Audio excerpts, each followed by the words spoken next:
అండి, అందరికీ నమస్కారం. నేను మీ శైలజ. మనం మిల్లెట్స్ బోండాకి రెడీ చేసుకుందామండి. దీంతో మీరు దోశ కూడా వేసుకోవచ్చు అండ్ ఇడ్లీ కూడా పెట్టుకోవచ్చు. నేను దీంట్లో రైస్ అనేది యాడ్ చేయలేదండి.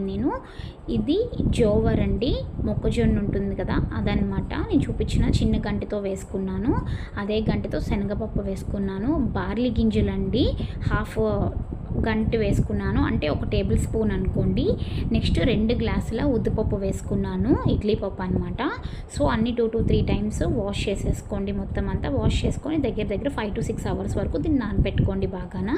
ఇది నానిపోయిన తర్వాత ఇంకొకసారి మళ్ళీ వాష్ చేసుకోండి. వాష్ చేసుకున్న తర్వాతన ఇప్పుడు మనం మిక్సీ పట్టుకుందాము.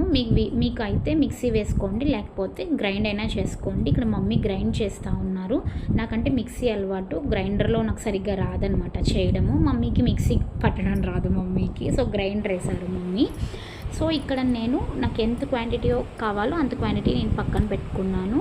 అది అయిపోయిన తర్వాత గ్రైండర్ అయిపోయిన తర్వాత పప్పు, సో దాంట్లో నేను కొంచెం ఉల్లిపాయలు, నెక్స్ట్ గ్రీన్ చిల్లీ అండ్ కొంచెం జీలకర్ర యాడ్ చేసుకుని నాకు ఎంత సాల్ట్ కావాలో అంత సాల్ట్ యాడ్ చేసుకున్నాను. సాల్ట్ యాడ్ చేసుకొని ఆయిల్ వేడి చేసుకొని ఇదిగోండి బోండాలు వేస్తూ ఉన్నాను. మిల్లెట్స్ బోండా అనమాట.